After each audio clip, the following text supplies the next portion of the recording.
Hello, this is Carson Cooper from Carson Cooper Coaching. It is the second day of our 7-day challenge where I'm talking about 7 topics that have social stigma attached to them.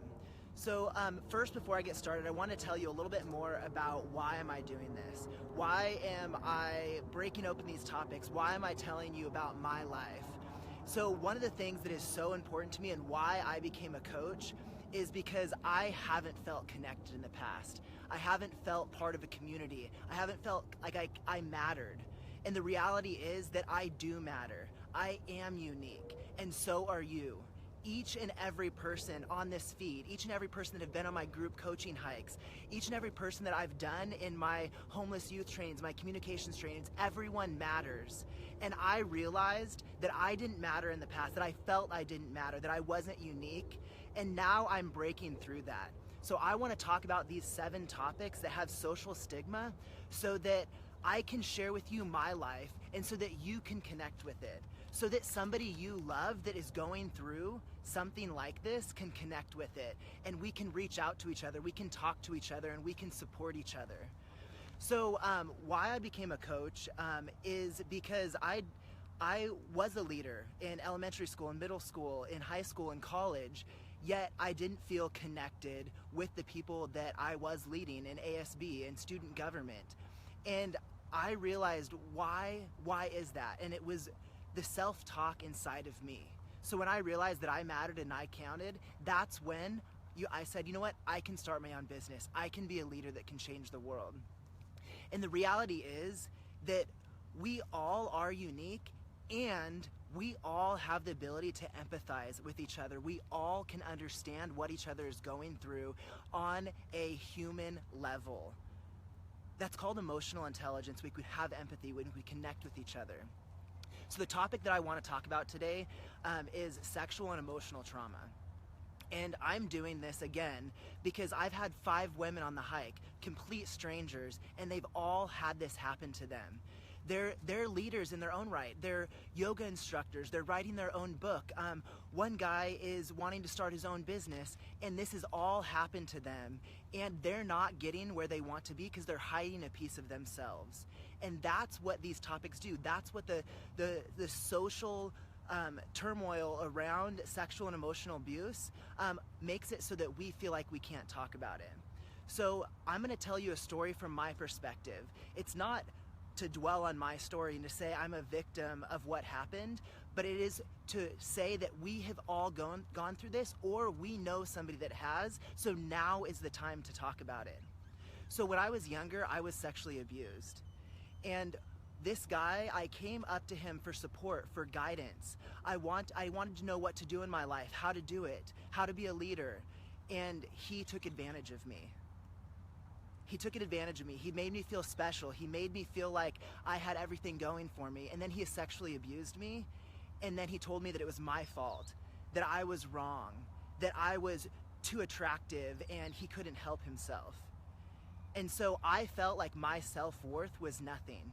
And that's the problem with sexual and emotional trauma, is that we feel like it's our fault. We feel like that we are worthless. And then if we continue going through life and you feel worthless, you can't create what you want. You can't be connected with yourself. You can't be connected with others. You can't be connected with your vision.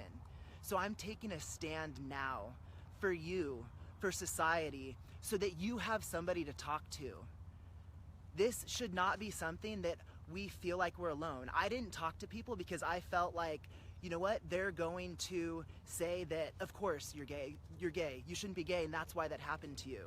Oh, gay older men do that, and so all gay people are pedophiles. I didn't say anything because I didn't want gay people to look bad. I didn't want to be blamed for what I did and said that it was my fault and that I should have known better. So that's why I stayed quiet.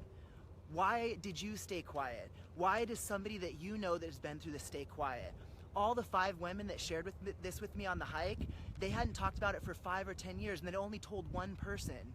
Yet on our hike, we were all to share, and we all realized that how this was helping us by talking about it, how it could open us up to each other in connection and to thrive in our businesses and our lives. So that's why I'm doing this.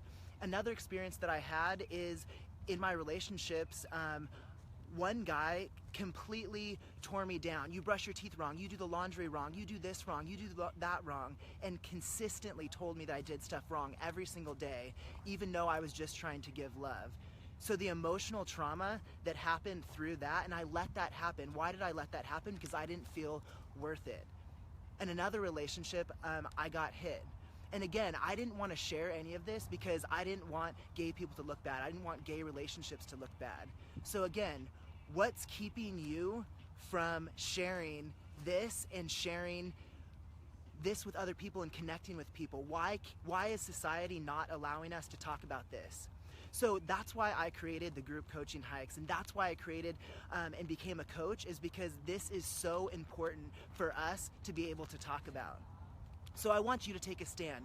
What are you gonna do to make people feel more comfortable talking about this? What are you gonna do to connect with people? What are you gonna do to take a stand for yourself and others?